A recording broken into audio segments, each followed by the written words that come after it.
Hi, friends. We remember from chapter 5 of Gooney Bird is so absurd. Gooney Bird discovered that Mrs. Pidgeon's list of memories was just like a poem.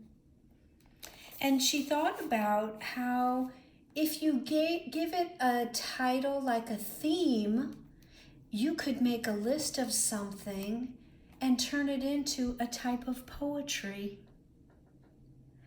And so it would even look like a poem. So Mrs. Pidgeon agreed, and she challenged the children to write poems, and she gave them some suggestions for the titles of the lists. And then they were all doing their spelling words too. And they were going to try to put some of their spelling words in some of their lists. Let's continue reading to see what some of those poems look like.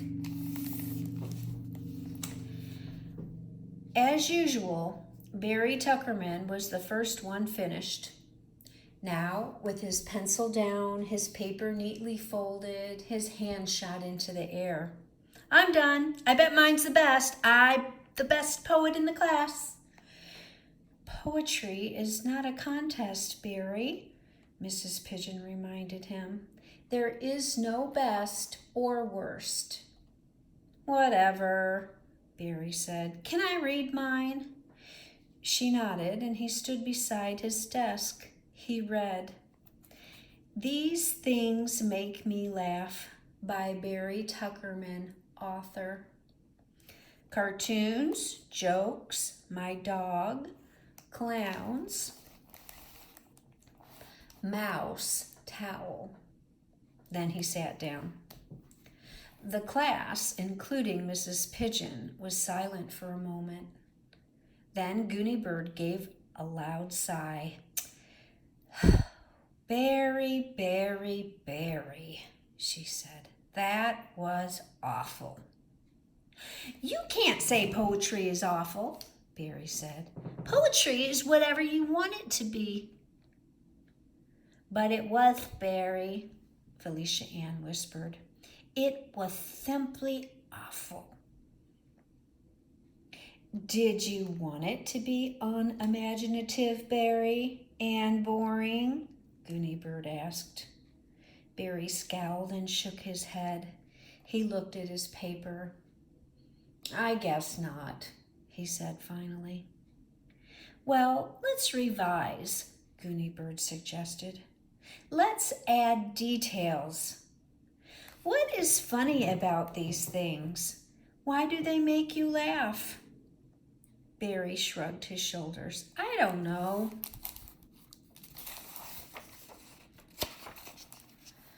Let's take them one at a time. What was your first thing? Barry looked at his paper. Cartoons, he read. What makes you laugh about a cartoon? When the superheroes go pow and zap, he said. Add that then, Gooney Bird told him. He picked up his pencil. Around the class, other children picked up their pencils again and began to revise their own poems. Jokes? Gooney Bird asked Barry. Was that next? Barry had his tongue between his teeth and was busy writing. Yeah, I'm adding more about jokes. And your dog? Gooney Bird looked around the class. How many of you have a dog? Many hands went up. Do things about your dog make you laugh? Everyone nodded. Some children called out. My dog's scared of thunder, Tricia said.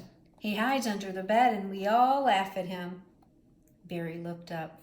You know what? He said. Clowns don't really make me laugh. I think they're scary. Erase clowns then, Gooney Bird said.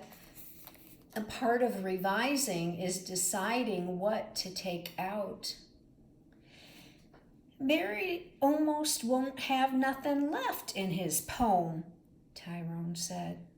He sighed, then corrected himself when he saw Mrs. Pidgeon about to raise her grammar finger. I mean, Barry won't have anything left. His poem gonna be short. Short poems are okay, though, Beanie pointed out. Barry wasn't listening to anyone. His face was scrunched up in its thinking position, and he was writing very fast. Done, he announced. Read it again, Barry, Mrs. Pidgeon said, and let's hear your revisions.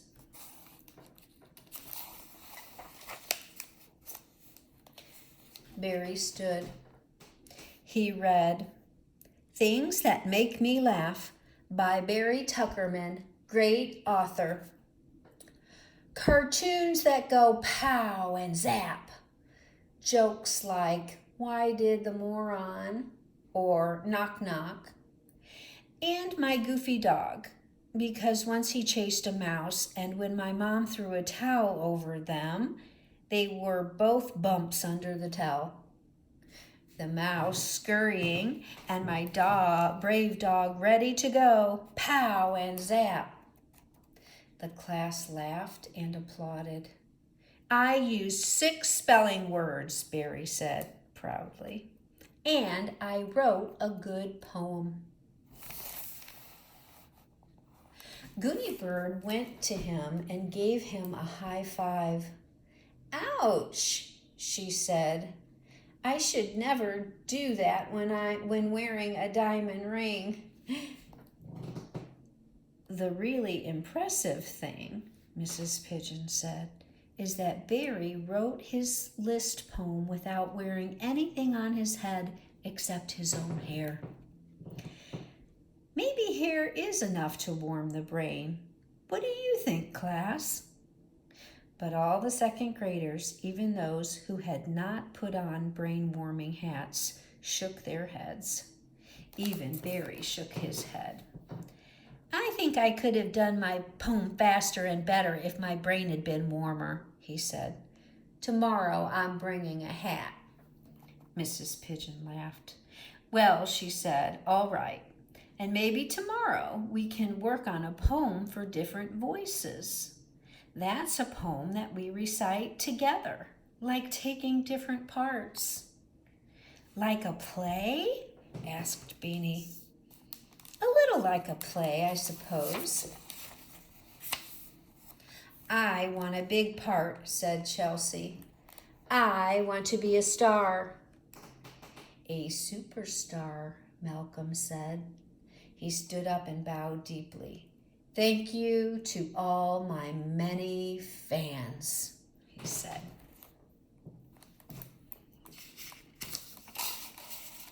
So, our follow-up from today's chapter is to write a list poem. Look at our class storyboard for more details.